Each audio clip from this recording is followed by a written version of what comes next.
À une dizaine de jours de septembre et à un mois de l'automne, en ce 27 août, bien le bonjour téléspectateurs et téléspectatrices à TVC9 et TV Témis. En manchette dans l'actualité témiscamienne ce mercredi, le défi climatique pousse encore les producteurs de grains témiscamiens.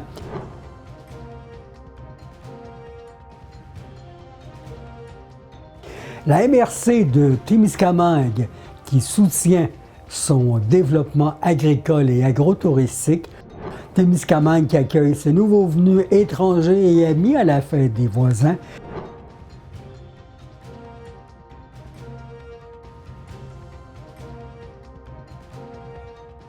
Mais vraiment, on a tellement un bon turn-out. Les gens sont sortis, même s'ils mouillaient.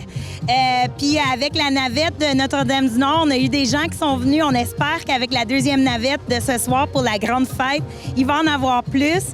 Et la poésie est à l'honneur au Centre Moffett et à la scène du lac de Ville-Marie. Comme une couleuvre, tu fais peau neuve. Comme un artiste achève son œuvre.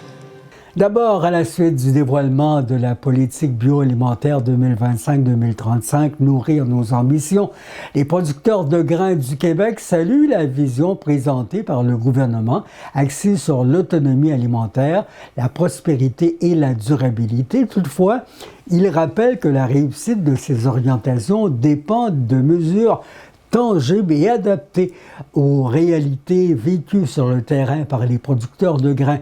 La politique veut accroître l'autonomie alimentaire, développer un secteur prospère et durable et accélérer l'innovation, des objectifs qui ne peuvent être atteints sans un soutien renforcé au secteur du grain, pilier stratégique de l'économie bioalimentaire québécoise. Avec des revenus annuels de 2,2 milliards de dollars et près de 20 000 emplois qui sont soutenus, la production de grains est au cœur de filières essentielles comme l'alimentation humaine et animale ainsi que la bi-énergie. Les producteurs qui font face à une rentabilité fragilisée, particulièrement dans les régions périphériques, et à des défis majeurs liés au coût, au climat et à la réglementation. La sécheresse qui frappe le Québec cette année illustre concrètement l'ampleur du défi climatique et le risque bien réel d'une chute importante de la production de grains. Il rappelle qu'en 2024-2025, des sommes de près de 187 millions de dollars ont été annoncés pour soutenir l'adaptation au changement climatique sans que les producteurs de grains aient encore vu des retombées concrètes. Voici la seconde partie d'un entretien réalisé récemment avec le président de l'UPA en Abitibi-Témiscamingue, Donald Rowe. Voici. Souvent, à travers la machine gouvernementale, ils sortent des programmes, mais tellement complexes, tellement compliqués. J'ai vu qu'est-ce qui se passe un peu dans le nord de l'Ontario. Je suis allé faire une visite de 2 semaines là, dans le nord de l'Ontario, là, qui ont des programmes quand même plus simples au niveau du drainage. C'est très simple. Puis les producteurs ont adhéré. Là. Mais il y a un développement énorme aussi dans ce secteur-là. Là. Tu sais, les gens drainent, puis tu sais, ça va quand même à grand V. Là. Je pense que ça fait qu'on ne pourrait pas faire un peu la même chose chez nous. Là.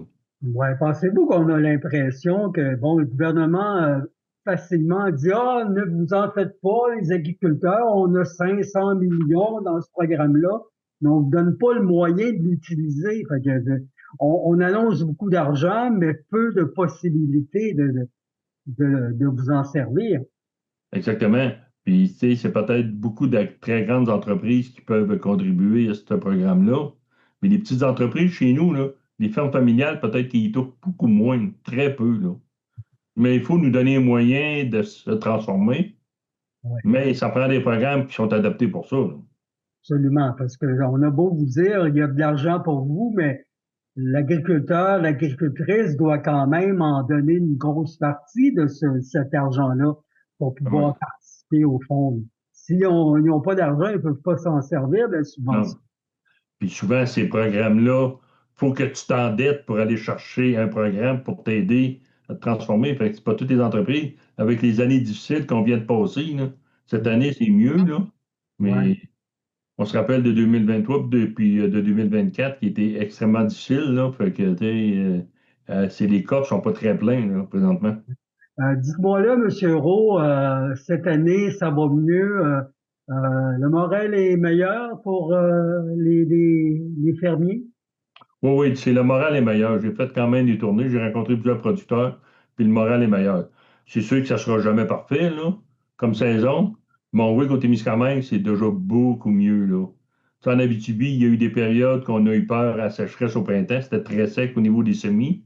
Après ça, bon, on a eu beaucoup de pluie, là, mais pas comme au niveau de la Montérégie, tout ça, là, c'est par en bas, ils ont goûté pas mal plus que nous autres au niveau des pluies, là. Puis les maraîchers, ça n'a pas été drôle pour eux autres, là. Ouais. On partage les sentiments, hein. Une Ah année, ouais. une saison, c'est nous autres, puis la saison d'après, c'est eux, mais ouais, on peut dire que dans la région de la Montérégie, là, on comprend que, oh là là, ça a débordé pas mal, là. À bien des places, oui. On est de tout cœur avec eux, bien sûr. Euh, Est-ce que le travail des agricultrices, agriculteurs en Abitibi, pour Témiscamingue, est-ce que c'est les résultats qui sont amenés, l'amélioration que l'on connaît, euh, c'est dû au fait qu'ils ont travaillé fort et amélioré leur façon de faire? Oui, c'est sûr qu'on s'adapte assez rapidement. On a quand même beaucoup de jeunes producteurs, même Oui. des un peu plus vieux, qu'on est prêt à aller de l'avant. Mais ça prend tout le temps un signal des gouvernements pour dire qu'ils vont être là pour nous appuyer, là. Tu sais, puis qu'ils vont croire à l'agriculture en Abitibi-Témiscamingue. Des fois, là, on en doute, là. On a bien beau travailler puis ramer tout seul, là, mais à un moment donné, ça prend des appuis. Je pense qu'au niveau des MRC, ils sont de plus en plus conscients que l'agriculture est importante, là. C'est dans notre région, là. Tu sais, puis ça fait de la diversité. Tu sais, il n'y a pas rien que les mines puis la forêt, là. C'est un gros pendant économique. Mais l'agriculture, je pense qu'elle est là, là. Mais je pense qu'on a des producteurs qui sont innovants puis de plus en plus de productrices aussi qui sont innovantes. Fait que je pense qu'on peut aller de l'avant, là. Mais ça prend un petit coup de pouce, là. Et je veux pas me prendre pour un autre, Monsieur Rowe, mais je me disais, tabarouette, le président de l'UPA, là, il y a de l'ouvrage en maudit, hein. Il n'y a pas une page des compagnies qui font de la revente d'actualité, si on peut m'exprimer ici. Il n'y a pas un moment où il n'y a pas quelque chose qui concerne le monde agricole. Il y avait, tu sais, je ne veux pas vous en parler là, parce que je vous ai pas préparé, mais il y avait des annonces euh, fédérales sur le bœuf aujourd'hui. Alors, tu sais, tous des dossiers qui nous touchent dans la région. Alors, vous devez vous lancer d'un bord puis de l'autre pour pouvoir informer vos membres. Oui, exactement, tu sais. Parce qu'au niveau de l'abatteur, là, si vous êtes conscient que c'est une problématique qui n'est pas réglée chez nous, là. Ben Avec le non. transport, avec l'abatteur, on est une région à bovin, là. On est une région à bovin. Si on pourrait avoir de l'abatteur de proximité pour aider les producteurs, là, maintenant, quand tu exportes du bovin, beaucoup plus facile, c'est d'exporter des carcasses que d'exporter du bovin vivant, là. Tu sais, il n'y a pas de danger de le blesser, tout ça, là, parce qu'il est déjà abattu, là. Puis on serait une belle région pour avoir de l'agneau mouton beaucoup plus que ce qu'on a là. On en a très peu. On serait une très belle région. Puis il y a beaucoup d'anciennes étables de producteurs laitiers qui pourraient être adaptés pour faire de l'agneau mouton là, chez nous, là. Est-ce qu'on travaille là-dessus, Monsieur Roux, encore? On travaille toujours là-dessus, là. Le problème d'abattage, là, c'est pour ça, quand il y a des saisons, c'est moins criant au niveau des cultures, ben là, on peut se pencher sur d'autres dossiers pour essayer de faire avancer, là. Je pense qu'on a quand même un très bon appui au niveau du provincial, là, de la Confédération, puis Martin Caron. Il est quand même conscient de nos problématiques. Il vient souvent en région, là, et puis il ne gêne pas pour venir souvent en auto, fait qu'il voit la grandeur de la région, fait qu'il sait c'est quoi nos problématiques de transport puis d'éloignement, là. On voit qu'il y a des bêtes dans les champs et que Exactement, du dynamisme de ce côté. c'est ça. Parlant de dynamisme, vous viendrez nous voir certainement en septembre, alors qu'il y a une journée porte ouverte au Témiscamingue. Alors on est heureux de voir que on va montrer ce qu'il y a de beau en agriculture au Témiscamingue en septembre prochain. Merci d'avoir pris du temps pour nous parler, M. Hureau, dans une semaine occupée. On apprécie beaucoup votre présence. Et bonne fin de saison, en espérant que les points positifs que vit l'agriculture en Abitibi-Témiscamingue cette saison se poursuivent encore pour les semaines qui s'en viennent. Merci bien. Puis c'est sûr que je serai présent au niveau des portes ouvertes au Témiscamingue. Les élus des villes et villages membres de la MRC Témiscamingue ont accepté de soutenir 3 initiatives issues de l'appel de projet Dynamisation des marchés et attractivité agricole du Témiscamingue. Projet qui devrait permettre de stimuler l'économie locale, de renforcer la mise en marché des produits agricoles et agroalimentaires et de développer de nouvelles expériences pour les citoyens et visiteurs. 15 000 $ d'abord vont au projet L'Anecdote agricole, 10 ans plus tard, porté par Frédéric Patoine et Émilie Lessin-Terrien, qui propose un retour sur une expérience marquante de mise en valeur agricole. 25 000 octroyés à l'entreprise Grain Nord-Ouest pour la réalisation de la stratégie dynamisante pour une mise en marché attractive des céréales.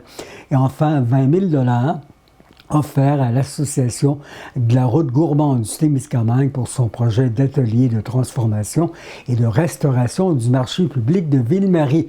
Ajoutons que le projet Balade gourmande, on s'en serait douté, va être reconduit dès 2026. La nouvelle proposition ayant connu un succès fulgurant dès qu'on l'annonçait cette année. La Fédération de la relève agricole, la FRAC, accueille favorablement les avancées de la nouvelle politique bioalimentaire, mais souligne certaines lacunes importantes qui risquent d'entraver l'atteinte des nouvelles cibles. Bien que la nouvelle politique bioalimentaire vise à appuyer la relève, elle a réduit le nombre de cibles à atteindre, ce qui manque encore une fois d'ambition, selon la FRAC, malgré les appels répétés de nombreux autres partenaires et acteurs du monde agricole. Les ressources allouées au MAPAC dans le dernier budget demeure cruellement insuffisante. Si le gouvernement souhaite réellement appuyer son ministre dans l'atteinte des cibles qu'il s'est fixées, il doit impérativement intensifier ses investissements en agriculture. Rappelons que moins de 1% du budget provincial est dédié à ce domaine. Selon les jeunes, la relève peine déjà à rejoindre les deux bouts. Dans le contexte actuel, son accès au marché est un parcours à obstacles sans fin, dont la seule solution est l'endettement qui atteint maintenant les 29% chez la relève. La nouvelle politique nous réimposerait des conditions qui les freineraient déjà. Du courage, vous l'avez vu aux nouvelles hier, l'ex-journaliste comme Bernard Drinville était sur le terrain hier pour la rentrée. Le ministre de l'Éducation et ministre responsable de la région Chaudière-Appalaches a pris part à la rentrée d'une école secondaire mardi.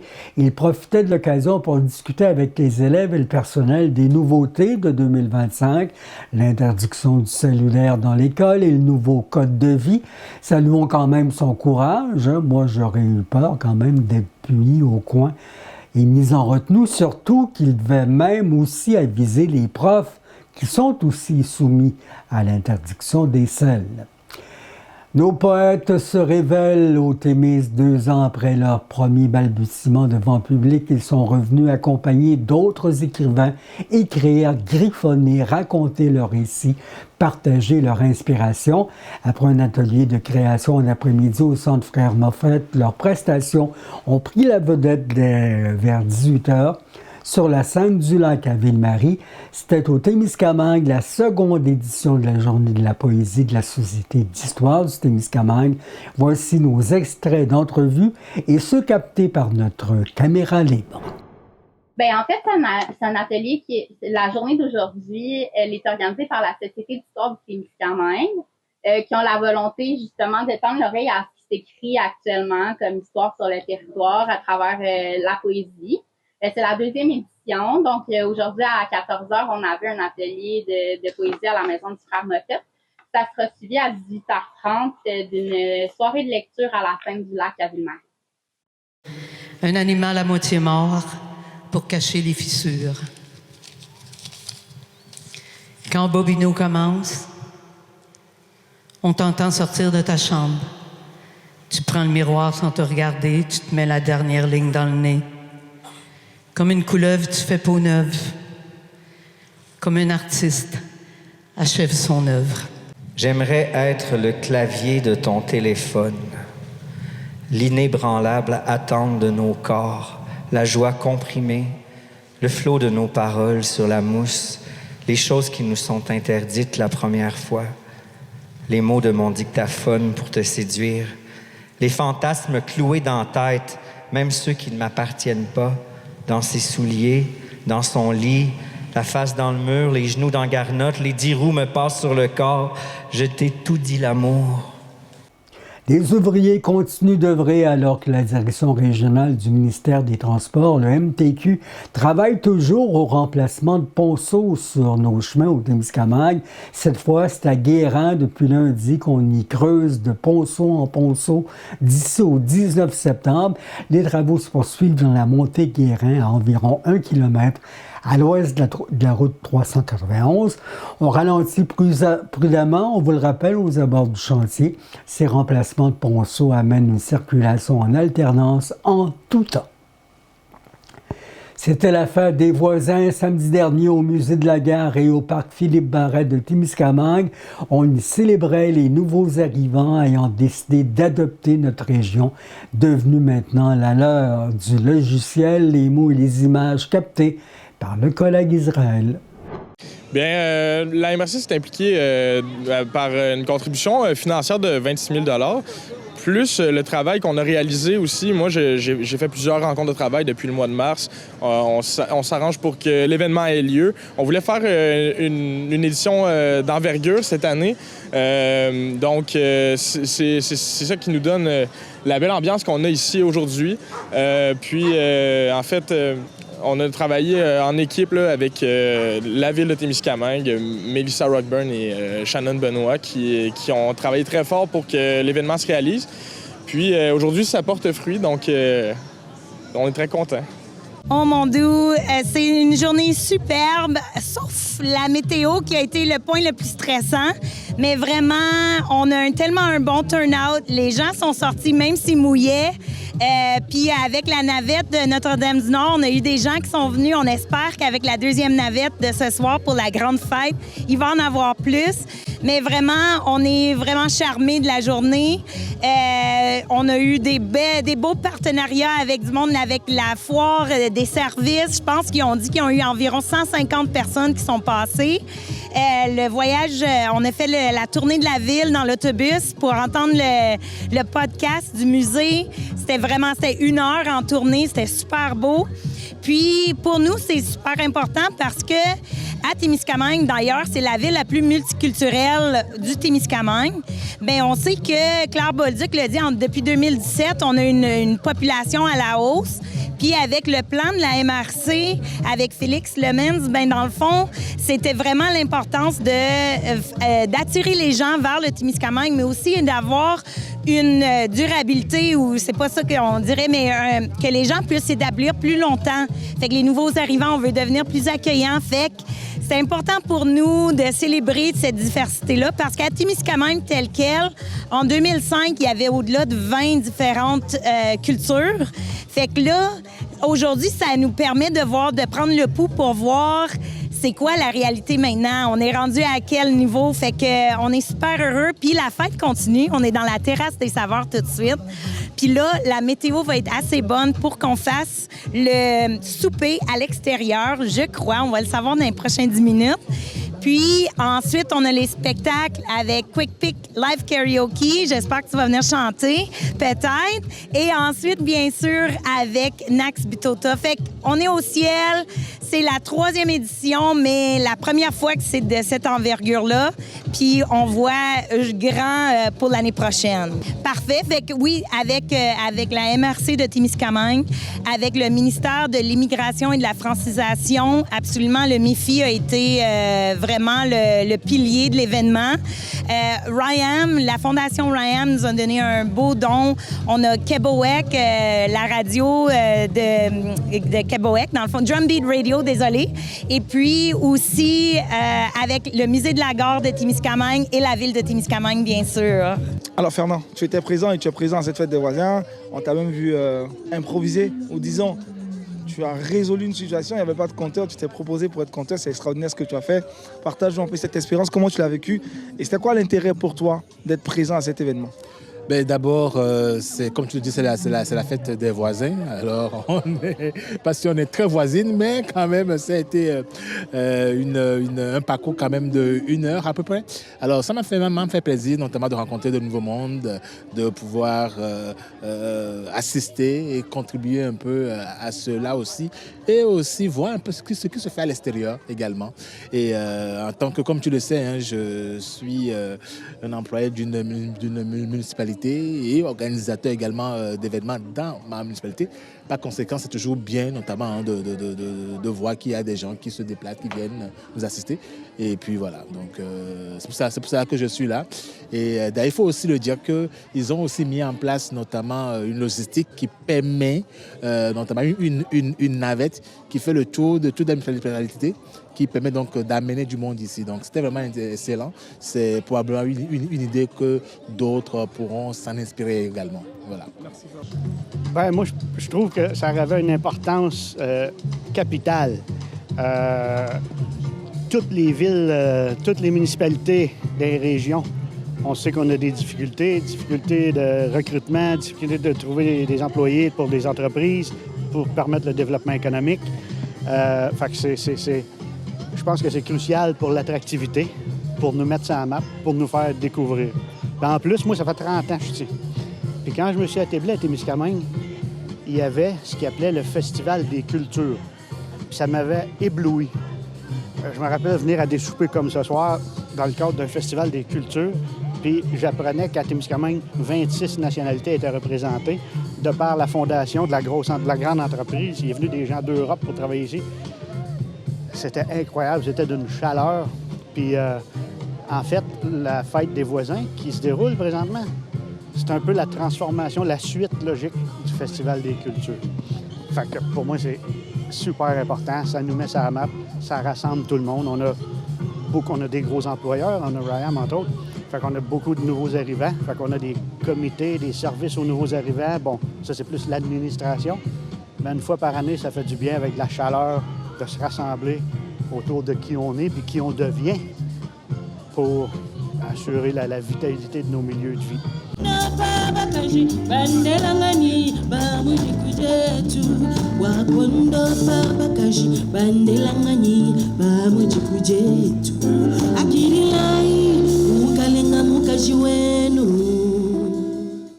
Trois cégeps dont le collège d'Abitibi-Témiscamingue offriront dès l'année prochaine la formation nécessaire au travail technologique destiné au domaine minier. On y revient avec la présidente de l'Institut national des mines qui lançait l'événement, Shani Quiggle. Au sport, les inscriptions sont en cours pour les étudiants qui veulent joindre les différents plateaux sportifs à l'école Marcel Raymond de Lorrainville. Pierre Côté s'en occupe. D'année en année, les bannières en témoignent. Il y a du mouvement dans le monde du sport, ici au Témiscamingue et dans bien des écoles de la grande région qui sont membres du réseau sport-études du Québec. Et Pierre Côté est l'un de ceux qui œuvrent auprès des jeunes filles et des jeunes hommes pour le monde du sport. Salut Pierre. Bonjour. Pierre, une année scolaire qui commence, une nouvelle année sportive, de nouvelles confrontations. C'est un été qui passe vite et qui nous ramène de nouveaux défis. Oui, on est prêt à débuter la saison 2025-2026 qui va commencer très rapidement, mais qui va commencer bientôt. On voyait les bannières, là, je vous les montrais, mais c'est celle de 2023-2024. mais il y en a d'autres qui doivent être affichés parce que ça a continué de performer, ces jeunes-là, au cours des derniers mois. Oui, l'an passé, on a remporté beaucoup de bannières également l'année passée. On est très fiers des jeunes de l'école Marcel Raymond. À l'école Marcel Raymond, on est fiers et en général, dans la région, on paraît bien au niveau sport, au niveau scolaire. Oui, mais dans le fond, à l'école Marcel Raymond, on a 4 disciplines, le cross-country, le badminton, le volleyball et l'athlétisme. Principalement, en volleyball, là, c'est là qu'on se démarque le plus. Mais au niveau du badminton puis du cross-country et en athlétisme également, on réussit à sortir des athlètes là, qui performent très bien sur la scène régionale et même provinciale aussi. Est-ce que, on nous dit que ça fait clair. Tu m'as rappelé que ça faisait 44 ans que le mouvement Tamia était présent. Toi, ça fait 22 ans que tu y enseignes? En fait, je suis dans ma 16e année d'enseignement en éducation physique et à la santé ici à l'école Marcel Raymond. Au niveau de mon rôle de responsable du mouvement Tamia, c'est depuis 2020. Donc, je commence ma 5e année présentement, ma 6e année dans le fond, au sein du mouvement Tamia comme responsable. Mais oui, depuis 1981 que le mouvement Tamia existe, avec Alain Dubois et Sylvain Larivière qui ont été les grands ambassadeurs de ce mouvement sportif-là ici à l'école Marcel Raymond. Et il y a beaucoup de disciplines. Lorsqu'on parle de hockey, on sait que Pierre Turgeon vient de Rouyn-Noranda, qu'on a des athlètes de niveau national et international même qui ont connu des grandes carrières. À l'école Marcel Raymond aussi, on a des athlètes, des gros noms qui sont passés et qui retiennent encore l'attention. Ben oui, il y a énormément d'athlètes qui ont passé par ici, par l'école Marcel Raymond. Beaucoup de joueuses qui ont œuvré sur la scène universitaire, là. Des Olivier Guimond, des Yves Carpentier-Larivière, des Émilie Bisson, puis j'en oublie aussi, là, mais il y en a plein d'autres qui ont passé aussi sur la scène universitaire, qui a dans le fond du gros calibre là, au point de vue du volleyball. Il y a aussi en badminton, là, j'ai su dernièrement que une ancienne élève ici, Jade, qui va faire, dans le fond, entraîneur de l'équipe de badminton universitaire à Trois-Rivières. Fait que on a des athlètes et des gens qui viennent ici qui font encore de très belles choses là au niveau provincial. Et ça, on est fiers à chaque fois qu'on voit poindre un nom quelque part, là, parce que enseigner le sport, c'est pas juste s'amuser dans un gymnase, là, c'est des gens qui travaillent fort pour arriver à performer avec un enseignement derrière qui vaut la peine. Ben, on a une grosse équipe d'entraîneurs ici à l'école. On parle de entre 23 et 26 entraîneurs annuellement qui donnent de leur temps, qui donnent de leur énergie pour les jeunes à l'école. On est depuis lundi en plein mouvement d'inscription pour l'année scolaire. Est-ce qu'on a de la difficulté à obtenir des athlètes dans chacune des disciplines ou déjà c'est gagné d'avance? Ah, c'est gagné d'avance. Les athlètes reviennent d'année en année là, faire du sport dans notre gymnase. On est vraiment contents. Il y a le petit côté des entraîneurs qui devient peut-être un petit défi annuel de trouver des intervenants pour toutes nos équipes, parce qu'on a quand même de nombreuses équipes. Ça reste le défi à chaque début d'année. Mais au niveau des athlètes, là, les inscriptions vont vraiment très bien, encore une fois. Puis on a bien hâte de commencer la saison 2025-2026. Et ne rangez pas vos vêtements de cow-boy après Gig. Fabre tient ses journées équestres. Ça commence le 29 août pour la fin de semaine. Nous complétons ainsi ce bulletin de nouvelles. Merci de votre attention. Rappelons que toutes nos actualités sont disponibles en rappel, en tout temps, sur YouTube et le web. Revoyez sans gêne tous nos documents. Merci de nous communiquer vos histoires et activités qui s'en viennent. Tous nous écrivent de plus en plus à journalistes@temis.tv. Ainsi, ils sont inscrits à nos agendas, assurément. Là-dessus, à vendredi.